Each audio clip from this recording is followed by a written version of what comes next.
안녕하세요. 김기동 한자입니다. 오늘은 2025년 11월 11일입니다. 제가 항상 살면서 느낀 점을 한번 말씀을 드리려고 해요. 제가 한자 한문을 전문으로 하는 사람입니다만은 한자 한문을 배우면은 스스로 수양도 되고 인성 교육도 돼요. 옛날에 성인들의 말씀을 아주 유명한 세계 4대 성인 여러 학자들 유명한 사람들이 아주 주옥 같은 명언을 사자성어라든가 이런 걸 남긴 것이 있거든요. 그런 것을 내용을 충분히 이해해가지고 배우면은 지식도 되고 수양도 되고 인성, 도덕 이런 것도 다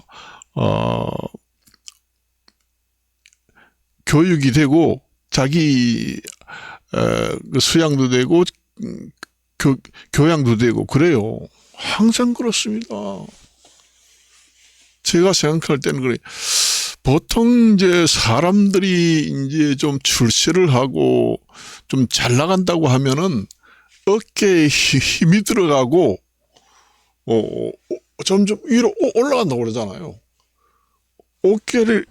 고개를 숙이는 게 아니라 고개를 점점 쳐들어서 놔주는 이 턱까지 보인다고 그러잖아요. 너 뭐야? 이렇게 된다는 얘기죠. 그게 이제 그게 등고자존이라고 합니다. 그걸 갖다가 그 반대가 등고잡이에요. 점점 높아지면은 자기 스스로 어깨에 힘을 주고 자랑을 하고 내가 높다 이렇게 하고 싶다는 얘기죠. 그 사람이 기본 생리 욕구가 그래요. 원래는 그렇습니다. 원래 사람은 그 생리 욕구가 그래요. 잘 되고 자기가 높게 되고 이렇게 되면은 남인데 자랑을 하고 싶고 남을 억누르고 싶고 턱을 들고 우리가 보통 이제 어떤 데 가면은 턱을 들면서 야, 너 어디 살아? 이렇게 얘기하잖아요. 이렇게 숙이면서 등고잡이라고 합니다. 그게 이제 말하자면 쉽게 말하면은 벼가 익으면은 점점 밑으로 숙인다는 얘기예요. 그게 벼가 익고 쌀날이 굵어지면은 벼가 꼿꼿이 섰던 것도 계속 숙입니다. 그러니까 그걸 이제 쉽게 얘기해서 비교해서 얘기하면 그래요. 등고잡이의 비교해서 좀 쉽게 해석을 하면 그렇다는 얘기죠. 그런데 그렇게 되는 게 아니라 등고자존이 된다는 얘기예요. 등고자존 행동까지 한다는 얘기입니다. 그게 예를 들어서 이제 전 세계의 그 나라를 대표하는 정치 수반, 대통령도 있고 총리도 있고 아니면 주석도 있고 여러 가지 그 나라의 그 정치 형태에 따라서 그 나라를 대표하는 정치 수반 이름도 여러 가지가 있습니다.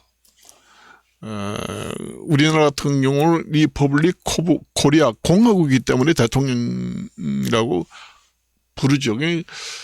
전 세계의 나라를 대표하는 그 나라의 대표자, 그러니까 정치의 수반, 대통령이라든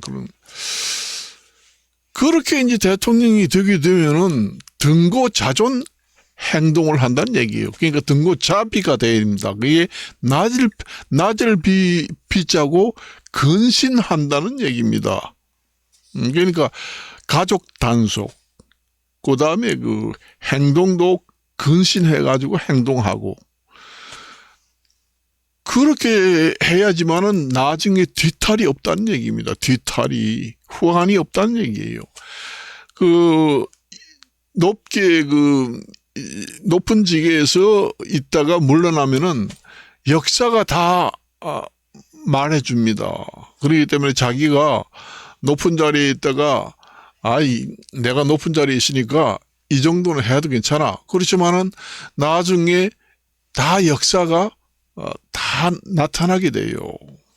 그걸 생각 못 합니다, 사람들이. 그래서 내가 오늘 사자성어 중에서 등고잡이에 대해서 얘기를 하는 거예요. 그러니까 등고잡이가 돼야 된다는 얘기죠. 그런데 즉 그 반대로 된다는 얘기가 지금의 등고자존이 된다는 얘기예요.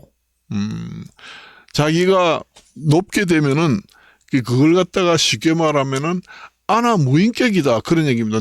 내 눈 아래는 벨인 게 없다, 그 얘기입니다.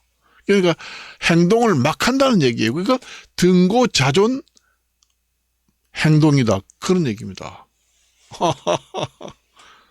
그런 얘기예요. 그래서 옛날 성인들이 그 서당에 다니면은, 우선 서당에 다니면은 예의범절, 그리고 옛날에 그 성인들의 그 주옥 같은 말들이 많잖아요. 사자성어도 있고 뭐 여러 가지 그런 걸 배우기 때문에 성인 교육으로는 그만한 것이 없습니다, 사실상.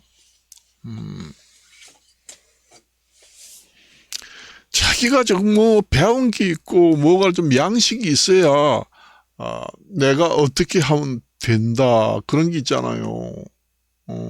사람이라는 건 평생 동안 배워도 20%를 이 세상의 자연의 이치를 터득을 못하고 죽습니다.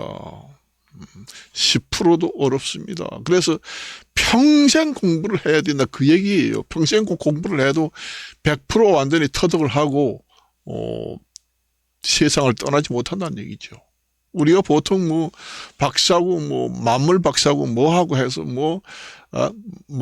뭔 사자 돌림이 들은 사람들은 좋은 대학교 나왔으니까 그 사람 모르는 게 있겠어? 이렇게 얘기하잖아요. 자기 전문 분야만 넓게 안다는 것뿐이지 모르는 거는 3살 먹은 아이들보다 모르는 것도 있습니다. 3살 먹은 아이가 아는 것도 모르는 경우도 있어요. 그게 이제 옛말에 사자성어로 불치하문이라는 게 나옵니다. 옛날에 성인들이 3살 먹은 아이들한테도 내가 모르고 배울 것이 있다는 얘기예요. 그래서 아무리 나이가 어리고 배우지 못한 사람들한테도 의심이 생기면은 아랫사람이고 천한 사람한테 물는 것을 부끄럽게 생각하지 말고 물어서 배워라. 그게 불치하문입니다. 불이라는 게 아니 불자 부끄러울 치자 씁니다. 하문이라는 거는 자기보다 지식이나 능력이나 낮은 사람을 갖다가 하문이라고 합니다. 아랫사람한테 물을 때 옛날에 그 성호세설이라고 있잖아요. 그 성호세설이라는 그 책에는 스승이 그 제자들을 가르치면서 그 허심탄회하게 대화를 나눈 그 내용을 전부 다 많이 실었습니다. 그래요. 그러니까 그게 이제 그 사자성어가 있습니다. 교학 상장이라고 있어요. 교학. 그러니까 선생님은 아이들한테 가르치잖아요. 내가 아이들한테 가르치면서 또 나도 배운다는 얘기예요. 그것도 마찬가지입니다. 나도 배우면서 성장하고 선생님이라고 해도 그래요. 서로 배운다. 서로 성장한다. 이게 서로 성장한다, 그 얘기입니다. 내가 항상 얘기하지만은 우리 나라든 전 세계 나라든 우리가 그냥 나이만 먹고 이제 결혼할 나이가 되면은 결혼하잖아요. 그러니까 부모의 자격이 과연 있겠는가? 그런 생각도 합니다. 부모가 어느 정도 좀 실력이 있고 좀 부모가 양식이 있고 그렇게 많이 부모의 어느 정도 자질을 가진 사람들이 나중에 남자나 여자나 결혼을 했을 때 그 가정을 정말로 올바르게 길러낸다. 그렇게 되면은 그 자식들이 그렇게 양식이 있는 부모 밑에서 자란 아이들은 따뜻한 사랑을 받고 자란 아이들은 나중에 성인이 돼서 사회에 진출했을 때 사회에 봉사하는 사랑스러운 그런 그 올바른 그 사회성을 가진 사람들이 많이 배출되기 때문에 사회의 기여도가 높다. 그 반면에 문제가 좀 있는 부모 밑에서 자란 아이들은 사회성이 결여되고 결손 가정에서 자란 아이들은 사회에 나오면은 문제만 일으킨다 해서 문제 성인 아동이라고 합니다. 문제아가 또 생기게 돼요. 저도 솔직히 말이지, 결혼할 때도 나이만 먹었지, 부모가 알아야 할 도리라든가, 아이를 어떻게 가르치면은 아이들이 사회성이 발달되고, 어떻게 인도를 하고, 어떤 식으로, 그 좌우명을 가르치면서 이끌어갈 것인가, 이런 것은 배우지 못했어요. 학교 과목도 없습니다. 자체가 없어요.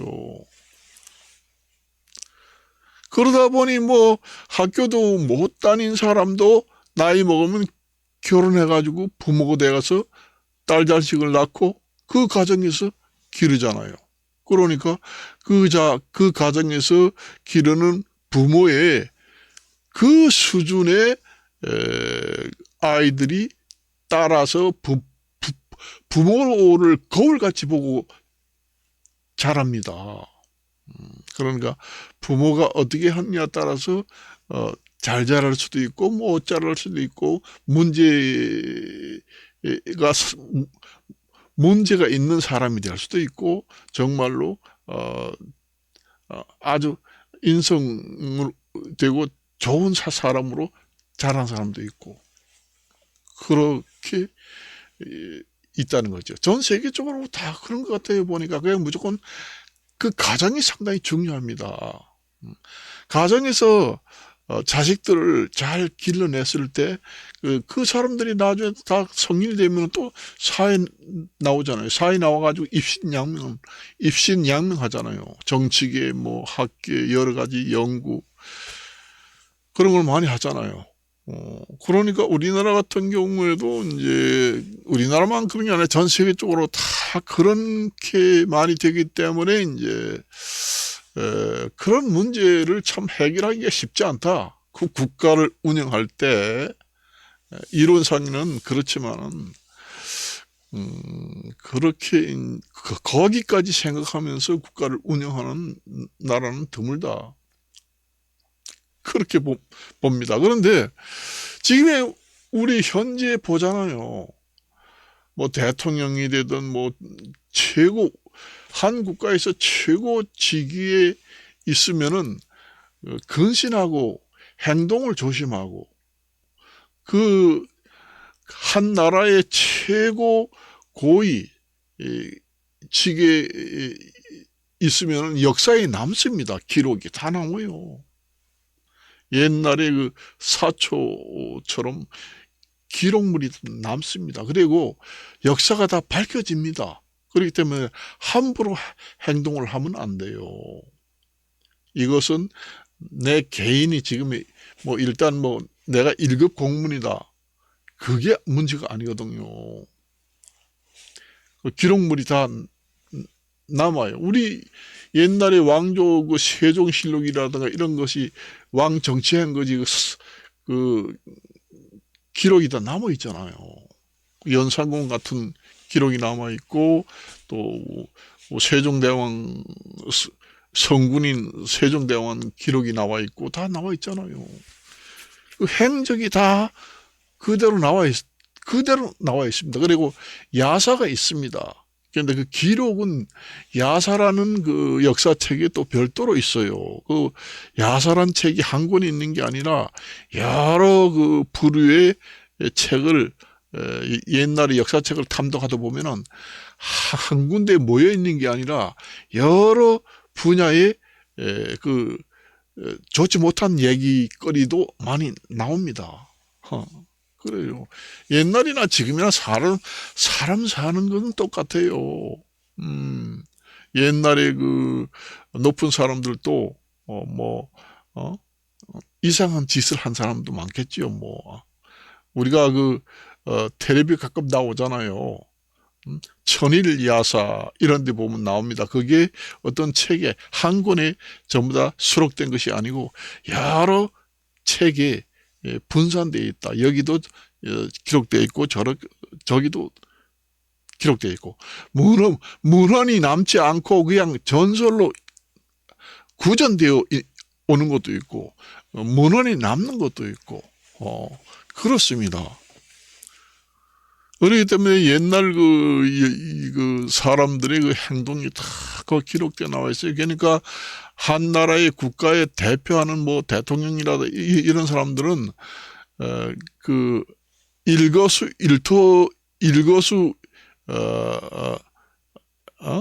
하나하나 하는 행동 그런 걸 모범적으로 해야 됩니다.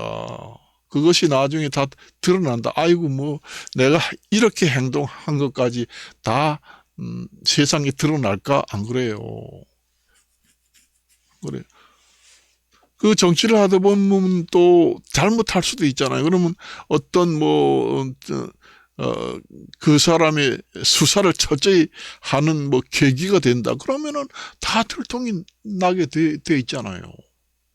그러니까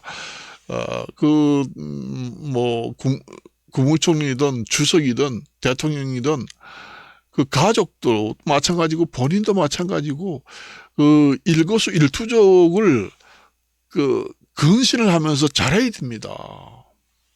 그걸 보통 그 망각을 하고 있는 경우가 더러 있는 것 같아요. 제가 생각할 때는 그 등고자비 정신 그게 없다는 게 등고자비 그 근신 그 행동 이런 걸 잘해야 된다는 얘기죠. 자기가 뭐 주석이든 뭐 왕이든 대통령으로 있을 때는 그 적신은 나타나지 않지요.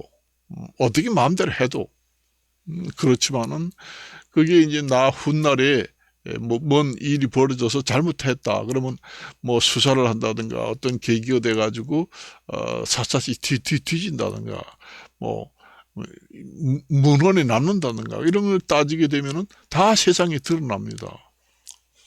그래서 우리가 말단 공무원 하는 거하고는 하늘과 땅 차이예요. 그러니까 그런 걸 생각해서 좀 높은 분에 계시는 분들이 그런 걸 좀 등고자비 정신을 가지고 하나하나 행동이나 말 여러 가지 문제점을 남기지 않고 무난하게 국민들로부터 칭송을 받는 그런 행동을 해서 나중에 정년퇴직한 후에도 좋은 평을 역사 평가를 받을 수 있도록 행동을 했으면 해서 말씀을 드립니다.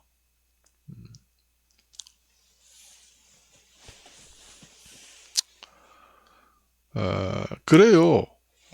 사실상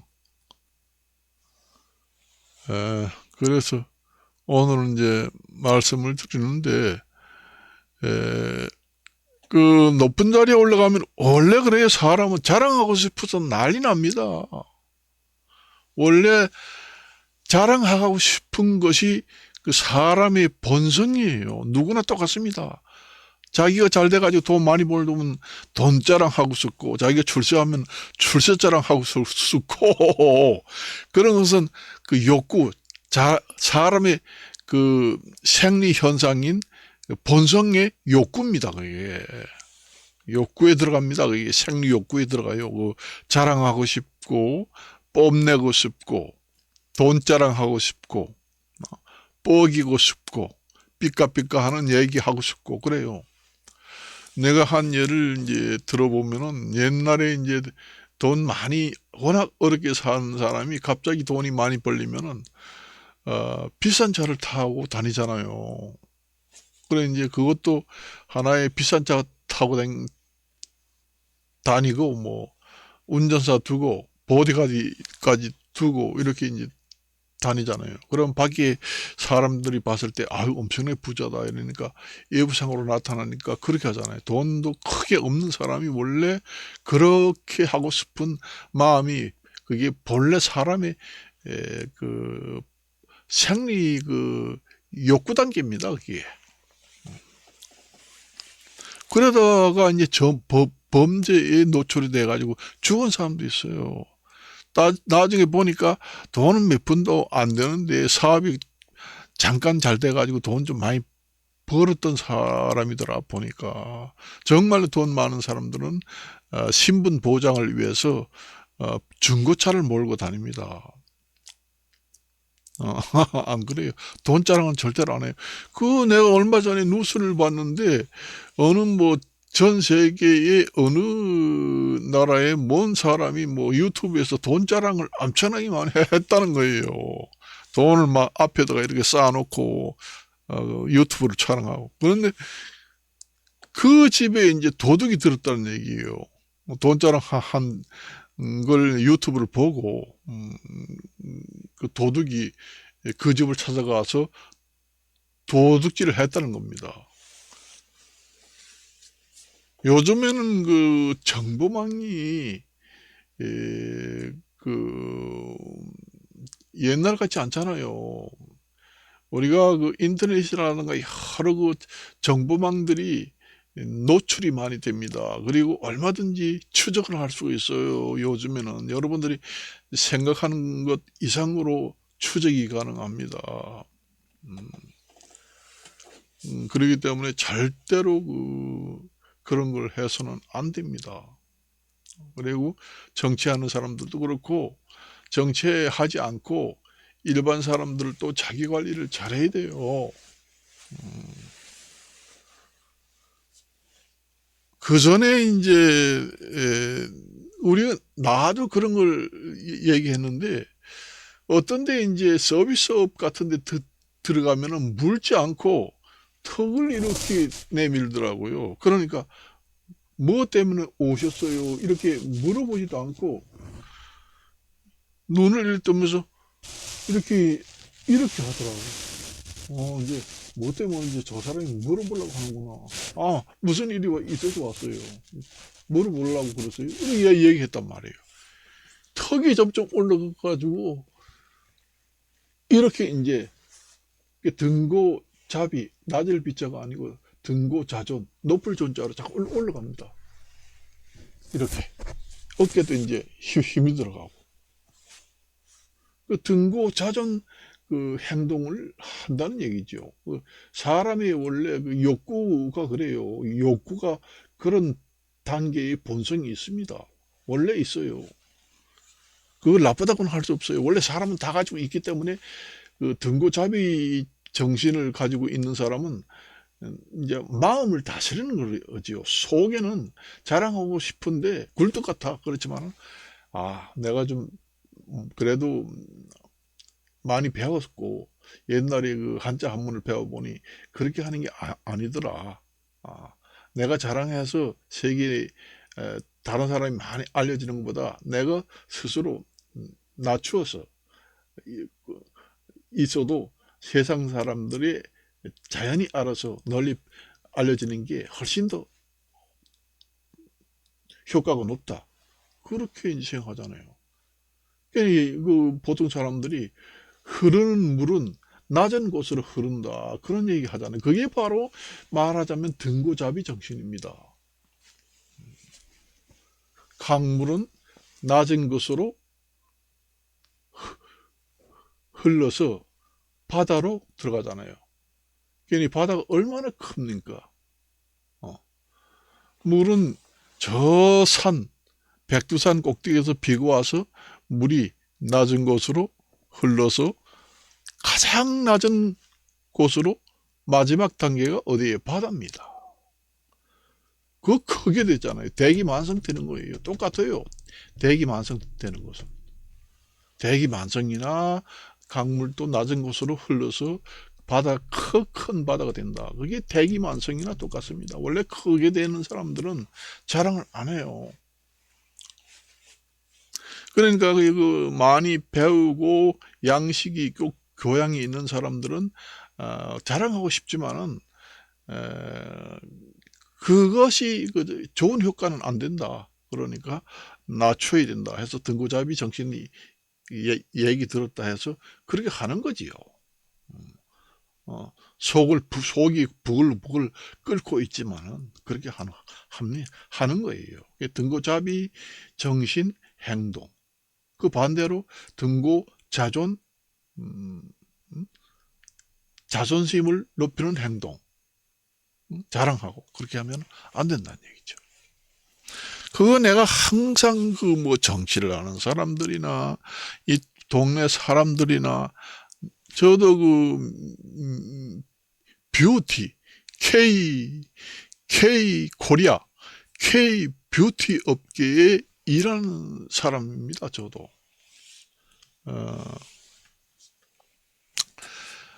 그 뭐 미용실, 이용실 그 여러 가지 뷰티 그 업종이 세분화가 돼 있습니다. 우리가 뷰티 업종은 상당히 기술이 많고 세분화돼 있어요. 우리가 예를 들면은 뭐 공인중개사다 하면은 공인중개사 하나밖에 없잖아요. 그렇지만은 뷰티 그 산업이라는 것은 종류가 많아요. 예, 이용사, 미용사도 종류가 많잖아요. 머리만 깎는 거, 그 다음에 그 손톱을 붙이는 거, 그 다음에 메이크업, 분을 바른다든가, 그 다음에 그 피부 마사지 한다든가, 이런 종류가 많습니다. 그래서 이 업종이 이 자영업자 중에서 생존율이 1등을 하는 이유가 거기 있습니다. 거기 있어요. 그 기술이라는 게 무한정이거든요. 그러니까 공인중개사 같은 경우에는 뭔 기술이 있어요. 공인중개사 자기 따면은 그 외부에 홍보하고 그 고객들 잘 유치하고 장사가 잘 되는 수완 이런 걸 좀 발휘만 하면 되거든요. 그렇지만 이 뷰티 업계는 그런 것도 해야 되지만은 기술 개발을 해야 됩니다. 그런데 그 공인중개사 같은 경우에는 기술 개발할 게 뭐가 있어요? 맨날 똑같잖아요. 그런데 이제 뷰티 업계 같은 경우에는 학원을 차려도 잘 됩니다. 그렇지만 공인중개사 같은 경우에는 학원 차리면 잘 됩니까? 안 됩니다. 왜냐? 공인중개사는 필기시험만 공부하면은 합격이다 이런 얘기예요. 그렇지만은 그 뭐 뷰티, 미용, 이용 같은 경우에는 그 필기시험도 보고 실기시험도 봅니다. 그런데 실기는 집에서 자기가 배울 수가 없어요. 그렇기 때문에 학원에 꼭 가야 하는 코스예요. 그렇기 때문에 그 뷰티 업계가 자영업을 하는 사람들이 생존율이 우리나라에서 우리나라 그 자영업 생존율 1위가 그 미용업입니다. 그 이발, 그다음에 미용실, 뷰티, 종합해서 뷰티라고 합니다. 뷰티 업계가 전 세계적으로 자영업 생존율 1위입니다. 1위가 된 이유가 어디 있느냐? 좀 전에 얘기한 그런 것 때문에 그래요. 그렇지만 공인중개사 같은 데는 학원에 갑니다. 학원에 가는 사람도 있지만은 아이고 나는 뭐 대학교 부동산학과 나왔어. 나는 뭐 실력이 있어서 집에서 책으로 공부하는 거는 학원에 안 가도 돼. 그래서 집에서 책 공부만 해가지고 합격한 사람이 많아요. 그렇지만은 미용 같은 경우에는 힘들어요. 사실상 실기시험 같은 경우는 뭐 유튜브를 이용해서 공부를 해가지고 본다고 그러지만은 그것도 한계가 있습니다. 그렇기 때문에 이제 그 자영업 그 생존율이 1위 가는 이유가 거기 있다는 얘기죠. 그런 차이가 있습니다. 나도 만일에 그럴 것 같으면은 뭐 필기시험만 본다고 그럴 것 같으면 학원에 뭐하러 가요?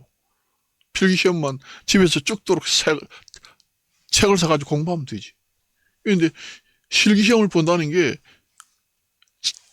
책에도 실기시험 보는 내용이 나오지만 그걸 갖다가 다 할 수 있나요? 못합니다. 유튜브를 봐도 잘 모릅니다. 처음에는. 미용인 저기 자격증 딴 사람도 유튜브를 봐도 잘 모릅니다. 유튜브에 나오는 거는 여러 가지 그 변형된 그러니까 변형된 그 기술들을 얘기하는 사람들이 많아요. 그러니까 우리가 그 국가산업공단에서 실시하는 그 과정, 그대로 정통 코스로 유튜브에 나오는 것은 거의 없다. 그렇게 보시면 됩니다. 있긴 있지만은 약간씩 변형이 돼요. 학원마다 기술이. 그렇기 때문에 학원에 많이 갑니다. 반드시 가야지만 자격증을 딸 수 있다는 얘기죠. 그리고 나중에 창업을 하더라도 기술을 배워야 되잖아요. 유튜브만 가지고 저기 자격증 합격했다고 그래도 그걸 갖다가 창업을 할 때 됩니까? 힘들어요. 실기를 또 역부로 배우러 다니는 사람이 있습니다. 유튜브 실기를 봐가지고 어떻게 해서 붙었다고 그러지만은 창업할 때 실력 차이가 많이 나면은 손님이 안 옵니다. 기술 개발을 계속 해야 돼요. 그렇기 때문에 이 유행을 또 많이 탑니다. 머리 유행을 많이 타잖아요. 그렇기 때문에 내가 그 전에 배웠던 기술을 계속 그거 갖다가 깎으면은 요즘 머리가 아닌데 안 옵니다. 그렇지만 공인중개사는 이 머리만 침 유행을 많이 안 타는 직업이에요. 무슨 공인중개사가 무슨 유행을 타나요? 가면은 머리만 침 기술 개발이 많이 연구를 할 필요도 없고 유행을 많이 안 탑니다. 공인중개사가 뭔 유행을 타는 게 있어요. 맨날 가서 계약서 해주고 제도가 바뀌면은 신고만 해주고 그 공인중개사 하는 사람들이 이제 업무 능력, 자기 그 중개사 하는 그 수완이 좀 뛰어나고 그런 것만 하면 되지 이 뷰티 산업처럼 이렇게 유행을 많이 타는 직업도 없습니다. 그래서 우리가 옷 같은 경우에도 패션이잖아요. 패션. 이 옷 같은 경우도 각각 시대별로 변하잖아요. 머리도 마찬가지입니다. 머리하고 이 옷하고 매칭이 돼야 돼요. 항상 저 사람이 어떤 옷을 주로 많이 입는다. 그러면 한복을 입으면 머리도 한복 스타일을 해야 되고 캐주얼을 했을 때는 머리도 어떤 캐주얼 스타일로 해야 되고 무한됩니다. 이 스타일이. 그리고 그런 자기 기술을 개발하고 또 기본 기술도 있어요. 그런데 여러분들이 느끼지만은 대학교 유명한 그 미용대학교 가도 선생들마다 가르치는 기술이 다 틀리다. 백태가 된다. 100명이면 100명, 1000명이면 1000명 다 틀리다. 그렇다는 것은 그 분야가 얼마나 여러 가지 기술이 망라되어 있다. 말할 수 없을 만큼 1000가지, 10,000가지, 수만 가지가 있다는 얘기죠. 그런 사람들한테 그 교수들도 배웠기 때문에 또 학생들한테 그렇게 가르치고 또 자기가 개발을 해야 돼요. 장사를 하려면은 자기만의 그 머리 스타일을 창작을 해서 자기 아이디어로 새로 만들어내야 됩니다. 그래서 예를 들어서 김기동 미용실에 갔는데 김기동 그 머리 스타일만 별도로 있어가지고 그 특허를 등록한 사람들도 많아요. 그렇지만 공인중개사가 특허를 등록한 게 얼마나 되나요? 있는지 없는지 내가 잘 모르지만 그렇지만 자기가 머리 개발을 해가지고 그 머리를 특허 출원을 해가지고 특허 낸 그 사람들의 그 스타일이 엄청나게 많습니다. 왜 김기동 같은 경우에는 머리 스타일이다. 뭐 우리가 보통 뭐 연예인들 같은 경우에는 에즈 머리가 이제 유행한다. 그게 이제 박보검 머리 스타일이다. 그 박보검이가 처음에 이마를 좀 보이게 이렇게, 원래 머리가 앞으로 이렇게 다 늘어뜨려 가지고 이 눈 밑에까지 찰랑찰랑 하면은 답답하거든요. 그렇기 때문에 여기를 이마를 어느 정도 일부분을 보이게 합니다. 동그랗게. 그게 이제 우리나라의 그 탤런트 박보검 머리에서부터 출발했다 해서 그런 스타일도 자꾸 유행을 해요. 그렇기 때문에 이 머리라는 것은 이 패션, 의류 디자인이나 마찬가지입니다. 수없이 기술이라는 게 망라되어 있다는 얘기죠. 그래서 장사가 잘 되는 거예요. 그러니까 그 손님들의 선택의 여지가 엄청나게 많이 있다는 얘기입니다. 김기동이가 우리나라에서 최고 뷰티 산업계에서 여러 가지 머리 스타일 특허권을 가지고 있는 게 한 뭐 500개, 1000개 정도 된다. 근데 거기 가면은 다른 미용실은 할 수 없는 머리 스타일을 만들어낸다. 정말 나인데 머리 딱 맞아 미치겠다. 그렇게 되면은 지금에 알기로는 서울에 노른자에 있는 그런 많이 그 배우지가 우리나라에서 가장 부자들만 살고 있는 주택 배우지 미용실 같은 경우에는 몇십만 원씩 합니다. 머리 하는데 내가 알기로는 70만 원, 100만 원, 110만 원까지 받았다는 사람도 있어요. 그런 사람들은 머리 하는 거 돈을 아끼지 않습니다. 왜냐? 내가 머리를 잘하고 내가 옷을 입고 오면은 거기에 맞춰서 머리를 딱 뽑아주는데 내가 그 덕에 억만장자하고 결혼을 하는 기회를 얻었다. 그래, 여자들은 특별히 그렇잖아요. 여자들은 머리 스타일, 옷도 스타일 예쁘게 그 머리 스타일을 만들어서 머리가 정말 몸매가 예쁘다. 그러면은 내가 우리나라에서 제 1등 가는 재벌한테 시집을 가게 생겼다. 그래가지고 인사 겸 오는 사람도 있다는 겁니다. 그 정도의 뷰티 업계는 개발이 무궁무진하다는 얘기입니다. 제가 뷰티 업계에 와서 제가 하니까 자랑을 하는 게 아니라 그래요. 그래서 그 사람들은 돈을 아끼지 않아요.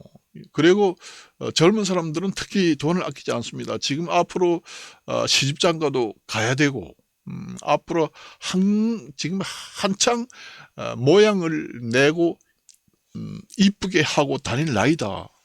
선택받아야 하잖아요. 남자한테 결혼할 시기도 되고 그렇게 되니까 지금의 미용실도 돈 많이 100만 원 줘도 좋다. 정말로 내 마음이 쏙 들고 다른 사람이 미치게 좋다. 어디서 머리 했느냐. 이렇게 얘기가 나오게 됩니다. 그래서 그 사람들은 100만 원 뭐 해도 머리를 한다는 얘기예요. 70만 원, 80만 원 한다고 해도 해요. 그래서 이제 우리가 뭐 이제 다른 업종, 뭐 음식점이라든가 뭐 이런 거, 그다음에 뭐 다른 업종보다는 이 업종이 자영업에서 전 세계적으로 자영업에서 망하지 않고 살아남는 가장 돈 잘 버는 1등을 하는 자영업 1순위입니다. 지금의 그 통계청이 나오잖아요. 통계청이 우리가 보면 사업자 등록을 하잖아요. 창업을 할 때 사업자 등록, 폐업을 할 때 사업자 등록 폐시 하잖아요. 그게 이제 각 국가별로 통계가 나오면서 매달 발표를 합니다. 제가 그 유튜브에도 올려놨습니다. 거기 나오면 거짓말하지 않아요. 왜서 그러면은 미용실, 바버샵, 부티 업계가 그 자영업 중에서는 그 생존율이 1등이고 망하지 않고 오래 영업을 할 수 있느냐. 그 이유를 내가 조금 전에 얘기했잖아요. 그런 것 때문에 그래요. 무한대입니다, 이거는. 무한대예요. 그렇지만 다른 건 안 그렇잖아요. 만일에 뭐 예를 들어서 초등학교 국어 선생님을 한다. 그러면은 무한장으로 개발할 게 뭐가 있나요? 없잖아요. 선생하면 그걸로 끝이에요. 뭐 거기에서 그 파생되는 여러 가지 능력 개발이라든가 뭐가 있을 수가 없지요. 이 부티 업계는 무한장입니다. 유행 따라 철 따라가는 게 이게 무한대로 발전 가능성이 있고 자기가 아이템을 개발할 수 있는 그런 창안을 해낼 수 있는 그런 그 무한대입니다. 그래서 이제 그 자영업계에서 망하지 않고 오래도록 할 수 있는 그 통계를 내보니까 1순위가 뷰티 업계더라. 그렇게 이제 돼 있는 거죠. 예를 들어서 옷장사만 한다. 그러면 옷장사만 하면 되지. 그냥 도매상에서 가져와가지고 그러고 팔면 되잖아요. 그렇지만 그 의류 패션 디자이너들도 무제한입니다. 옛날에 우리나라 최고 알아주는 앙드레김 같은 그 패션 디자이너 유명하잖아요. 그런 사람들은 그것도 무한대입니다. 옷도 계속 유행을 타잖아요. 그런데 자기 스타일을 만들어내는 게 다른 그 의류 디자인들하고는 차원이 틀리다. 그렇게 되면은 완전히 그 돈방석이 앉게 됩니다. 그리고 유명인들이 그 나라에서 가장 최고의 그 연예인들이라든가 그런 사람들이 몰리게 됩니다. 거기 가서 정말로 우리나라에서 그 의류 디자이너로서는 최고라는데 나 거기 가서 옷 입어봤는데 정말로 갑부신랑 얻었어. 그렇게 나올 수도 있잖아요. 무한대입니다. 그러니까 직업도 여러 가지 무한대 개발 가능성이 있는 직업 선택을 하는 것도 여러분 그 젊은 사람들은 그런 걸 생각해 가지고 직업을 앞으로 선택해 가지고 하는 것이 좋다. 그렇게 봅니다. 저도 서울교통공사 나왔어요. 서울교통공사 지하철공사에서 거기서 입사를 해가지고 거기서 근무하면 그걸로 끝이잖아요. 거기서 무슨 개발을 하고 무한대를 뭐 해가지고 특허를 내고 자기만이 가지고 있는 기술이 있겠어요? 없습니다. 없어요. 맨날 봉급은 거기고 호봉이 이제 매년마다 조금씩 올라가고 승진하면 조금씩 올라가고 그런 것 뿐이지. 그런 차원이 틀리지요. 그래서 장사가 좀 된다고 그러면은 큰 부자가 된다는 얘기죠. 그거하고 일맥상통하는 얘기입니다. 오늘은 여기까지만 마치고 줄일까 합니다. 안녕히 계십시오.